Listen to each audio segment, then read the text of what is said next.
À la fin du XIXe siècle, la basilique Saint-Remy disposait d'un orgue important, comprenant 50 jeux et 3 claviers, réalisé en 1898 par le facteur d'orgue rémois Augustin Brisset.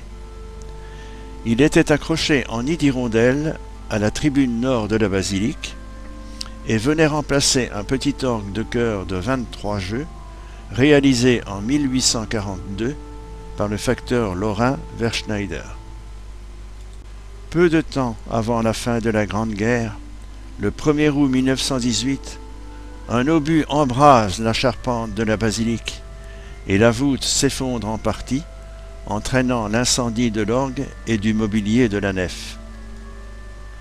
Il faudra 40 années à l'architecte Henri Deneux pour reconstruire l'édifice, qui est entièrement rendu au culte le 12 octobre 1958. Le 2 juillet 1973, un petit orgue de chœur est installé en tête de la nef, à l'emplacement qu'occupait en 1842 l'ancien orgue Verschneider. Mais il manque toujours à cet immense vaisseau de pierre un instrument digne de lui. Le 19 décembre 1991, sous l'impulsion de choristes passionnés et à l'incitation du maire de Reims Jean Falala, une association est constituée. Elle sera dénommée Renaissance des grandes orgues de la basilique Saint-Remy de Reims et sera officialisée le 15 janvier 1992, date de la Saint-Remy d'hiver. Le 12 avril 1992, le conseil municipal de Reims, sur proposition de son maire M. Jean Falala, adopte le projet de reconstruction de l'orgue dans la basilique Saint-Remy. Il demande une étude acoustique pour déterminer le meilleur emplacement du futur instrument. Réalisé les 1er et 2 septembre, elle offre le choix entre 2 localisations. Le 21 juin 1993, le conseil municipal adopte maintenant le projet culturel et autorise le maire à lancer l'appel à candidature de maître d'œuvre. Elle aboutit, cette candidature, le 16 décembre, à la désignation de Jean-Pierre Decavel, qui reçoit sa lettre de mission. Le 11 avril, la Commission supérieure des monuments historiques choisit l'implantation de l'orgue en nid d'hirondelle à la tribune sud de la nef. Le 9 juin, elle adopte les avant-projets simplifiés de M. Decavel, qui portent sur un orgue de 35 jeux, dont le coût est estimé à 4 900 000 francs. Il faudra un an, le 25 septembre 1995, pour qu'après montage définitif du plan de financement, le conseil municipal autorise le maire à lancer l'appel d'offres restreint. Le 19 décembre de la même année, l'appel à candidature est lancé à son tour. En début d'année 1996, le 10 février, la commission municipale d'appel d'offres retient la candidature de 10 facteurs d'orgue autorisés à concourir. Une commission technique consultative, constituée le 11 mars, examine le 30 mai les projets des facteurs d'orgue et retient 3 de ces propositions. Le 19 juillet, la commission municipale opte enfin pour le projet numéro 2 de Bertrand Cattiot, dont le buffet fait l'unanimité. Il s'agit d'un orgue de 39 jeux réels, plus un jeu d'emprunt au grand orgue. Dès le 28 mars 1997, le conseil municipal adopte à son tour le plan de financement et sollicite l'arrêté attributif de l'État. Celui-ci, signé le 5 novembre, le conseil municipal autorise alors le maire à signer le marché. Dès le 5 février suivant, la signature de la commande accompagné de l'ordre de service, déclenche le début des travaux. À l'atelier LeUN pour le buffet et à l'atelier Catio pour l'instrument. Ce dernier s'enrichit encore de 2 jeux en option et d'un combinateur écarté d'abord par la ville, mais financé par l'association Renaissance des orgues de Saint-Remy. 1998-1999, construction et premier montage provisoire en atelier.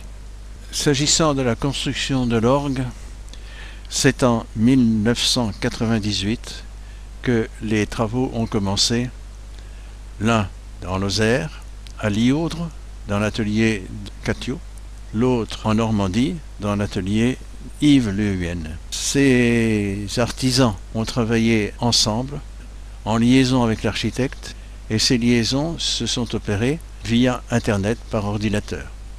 L'ensemble de la fabrication ont été rassemblés dans l'atelier Catio.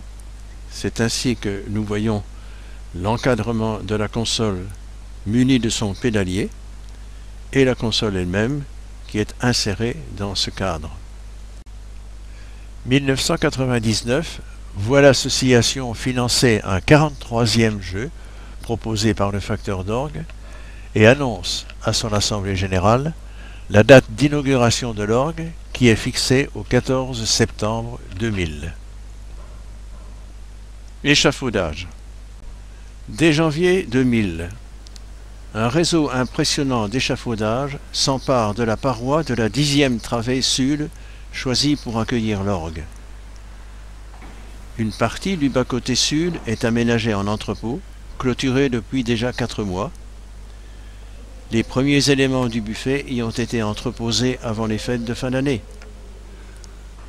Calculé avec précision, le plan des échafaudages permettra à l'équipe LeUN d'y insérer peu à peu les éléments de la charpente.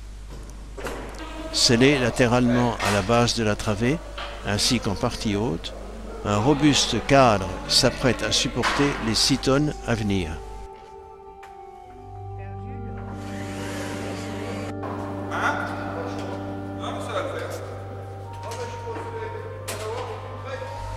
Les tourelles s'organisent à leur tour de chaque côté du cadre, puis l'ensemble du positif où sera adossé l'organiste. Le vent. Faut-il rappeler que l'orgue est un instrument à vent? Certes, une turbine a remplacé les pompes à bras antiques, mais les réservoirs cunéiformes sont toujours nécessaires pour emmagasiner une réserve d'air maintenue sous pression constante par de lourdes masselottes.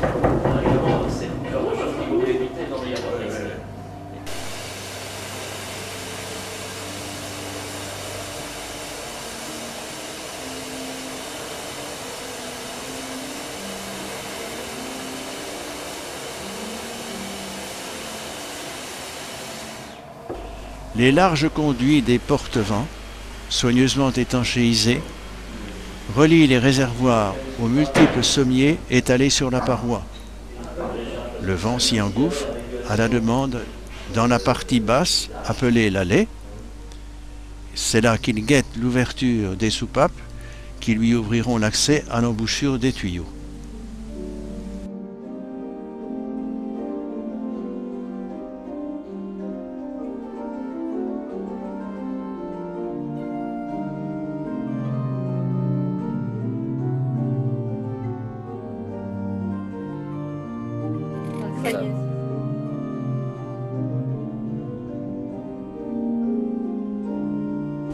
Console et transmission.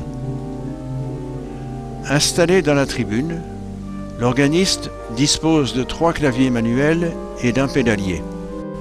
45 jeux composent le riche orchestre mis à sa disposition. Il les choisit dans la gamme des tirages champenois qui garnissent les flancs de la console. Mis en appel par ce tirage, le jeu est prêt à répondre sur son sommier à l'appui des doigts sur les touches du clavier, mère des notes. L'enfoncement de chaque touche transmet un mouvement de traction sur les soupapes des sommiers par un savant relais de transmission comprenant vergettes, équerres, rouleaux d'abrégé. Sommiers. Les sommiers, sortes de coffres étanches, sont garnis en plafond d'autant de soupapes qu'il y a de notes dans l'étendue des jeux.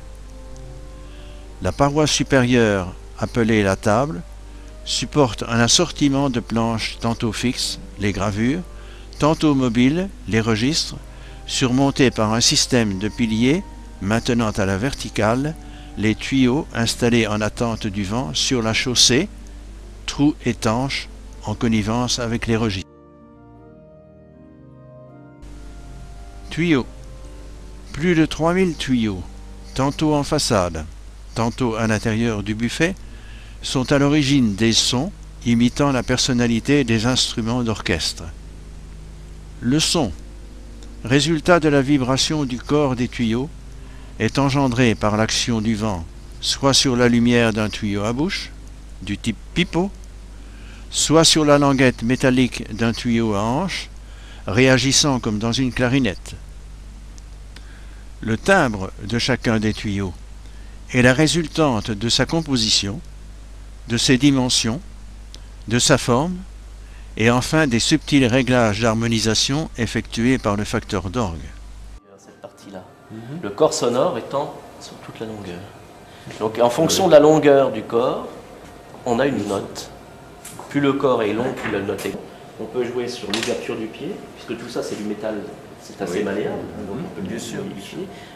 Donc l'ouverture du pied, la lumière, c'est-à-dire la largeur qu'il y a entre la lèvre inférieure et le biseau, la position du biseau, parce que c'est un biseau en plomb, donc on peut le remonter ou le baisser, la hauteur de la bouche, cette partie-là, la position de la lèvre supérieure, tous ces éléments rentrent en compte pour l'établissement d'un timbre, si on veut. Et le fait de changer simplement la position de la lèvre supérieure va modifier le timbre. Alors je vais aller chercher un petit tuyau. Et c'est donc, vous dites l'alliage, c'est... Et déjà là, j'ai modifié le timbre. Avec les 4 coups marteau que je viens de donner. L'attaque n'est pas la même. Je veux encore modifier le timbre. Je vais passer les spatules dans la lumière pour donner de la lumière. Pour ouvrir un peu plus. Oui. Ça va encore. Donc chaque Et rien tuyau que ça, est étudié ah oui, plusieurs fois. et c'est des paramètres. Puis fondamentaux. il est trop fort, bien je vais fermer le pied.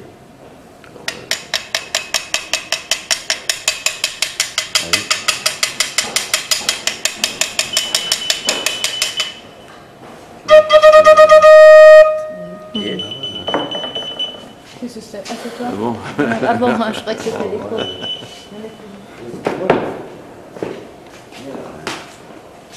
Voilà, bon, je vais redonner un peu de vent parce qu'il en avait besoin. Voilà comment on travaille sur un tuyau. Alors après, on pourrait estimer que la bouche est un peu basse, on la remonte avec un bistouri. Donc chaque tuyau, vous l'avez étudié? On l'a déjà étudié, travaillé en atelier sur voilà, un mannequin, sur un petit orgue. Oui, et il arrive comme ça.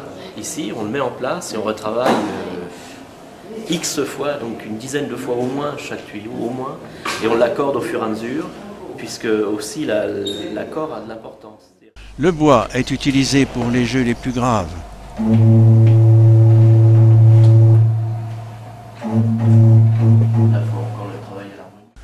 Un riche alliage d'étain et de plomb compose les tuyaux en métal. Presque tous ont été réalisés en atelier par un artisan tuyautier. Il n'en va pas de même pour les plus importants, installés dans les tourelles ou la partie centrale de la façade principale. Leur poids, joint à la malléabilité du métal, interdisait leur transport, car les trépidations auraient provoqué des déformations irrémédiables. Leur fabrication s'est donc effectuée à l'intérieur de la basilique. Le métal était fourni en rouleaux, dont la face polie était recouverte d'une membrane plastique. Déroulé sur un solide mandrin horizontal, le cylindre fut formé à la batte de bois, puis soudé à l'ancienne, avant de recevoir son pied préfabriqué à chaque dimension.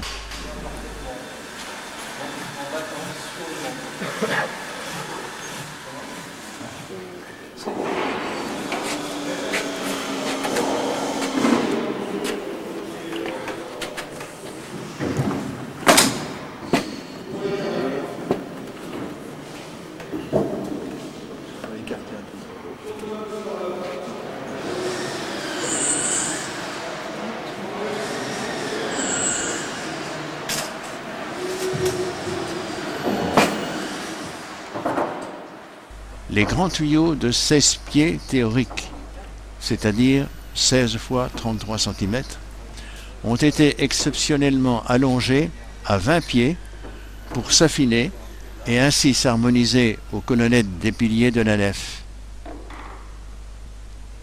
Atteignant parfois 80 kg, certains nécessitent la pose à leur sommet d'un étrier muni de crochets qui soulage la pression sur la chaussée et évite les déformations.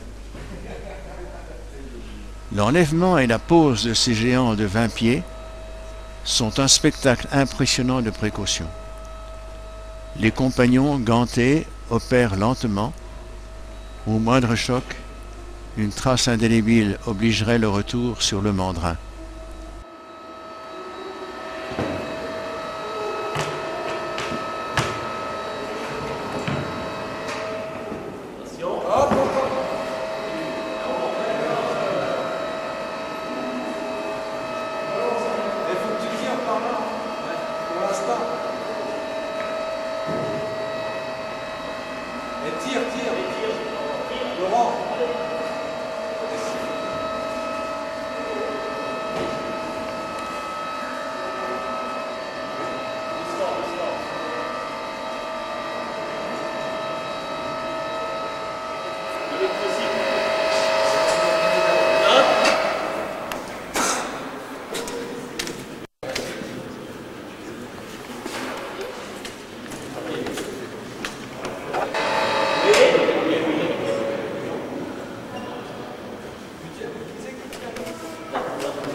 Décor sur le buffet. L'ensemble du buffet a été fabriqué dans du chêne de Bourgogne cérusé en double couche, ce choix répondant aux exigences esthétiques tout en favorisant l'entretien par sa faible électricité statique. Les principaux contours des tourelles comme du positif de dos, ainsi que les tubes de cuivre garnissant les plates-faces, sont soulignés de dorures. Sur le bois, c'est une patiente pose de feuilles d'or qu'a réalisé un spécialiste, Didier Morin.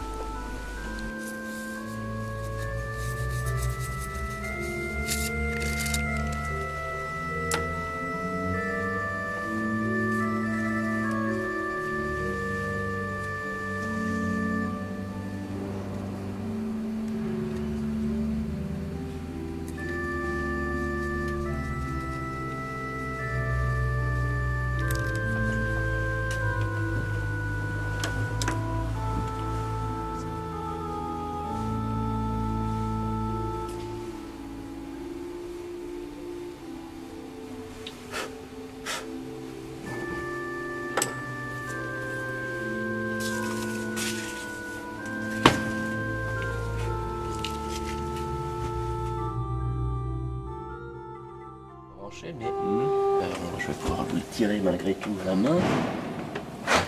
Vous voyez, j'ai un jeu ici où je vais changer comme ça, on entendra mieux. J'accouple.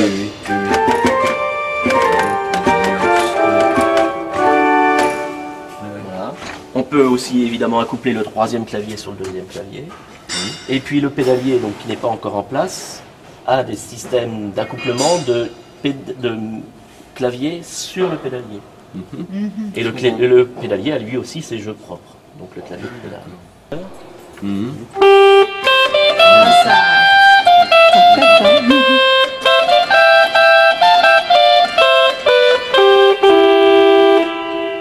Et la partie centrale se trouve ici dans la basse.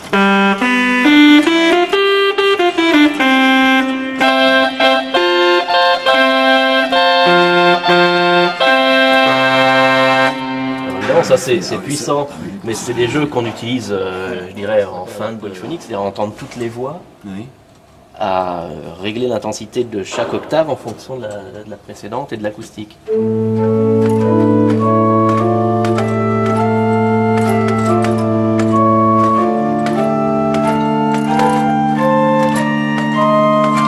Ça monte toujours et donc on entend toujours parfaitement chaque voix.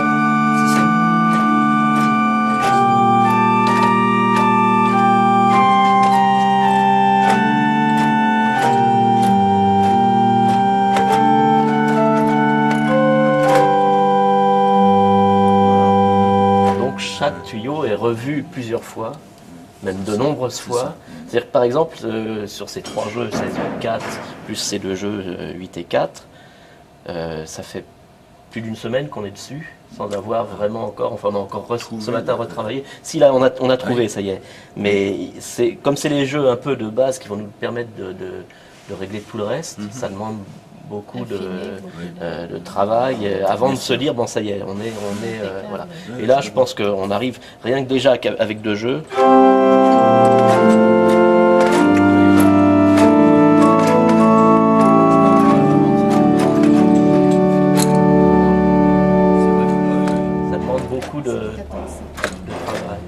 Parce que c'est très sourd. Hein. Oui, puis c'est dur à mettre en œuvre. Enfin.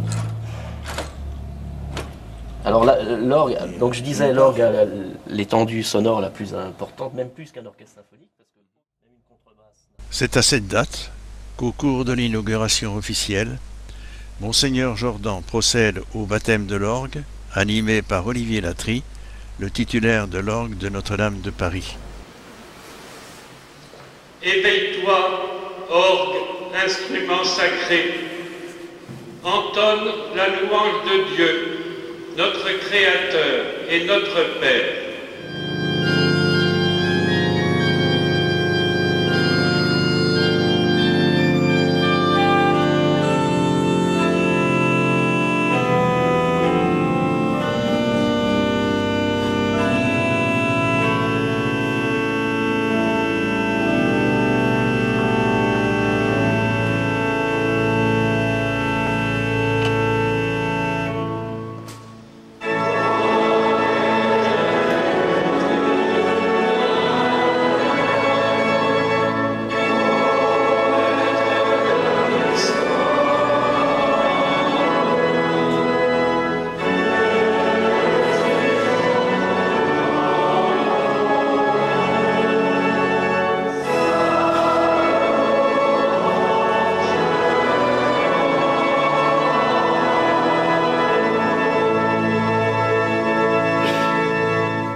De chanter au ciel le cantique nouveau éternellement, et que Dieu Tout-Puissant vous bénisse, le Père, le Fils et le Saint-Esprit. Ainsi cantonné dans une seule travée, l'orgue Cathio s'inscrit dans la basilique avec élégance et discrétion. Le porte-à-faux du positif de dos ne dépasse pas 1,50 m. L'ensemble du buffet se développe sur 5 mètres de large, mais 11,20 m de hauteur.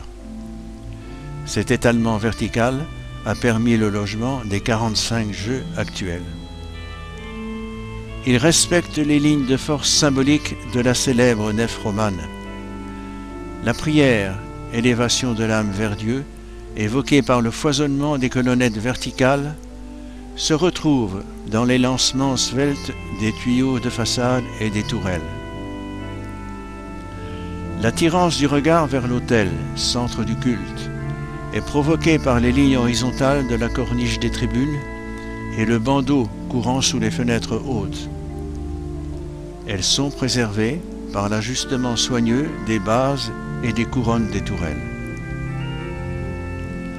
Le pari audacieux associant Jean-Luc Giraud, l'architecte du buffet, à Bertrand Cathio, le concepteur de l'instrument, aboutit à un chef-d'œuvre reconnu de tous.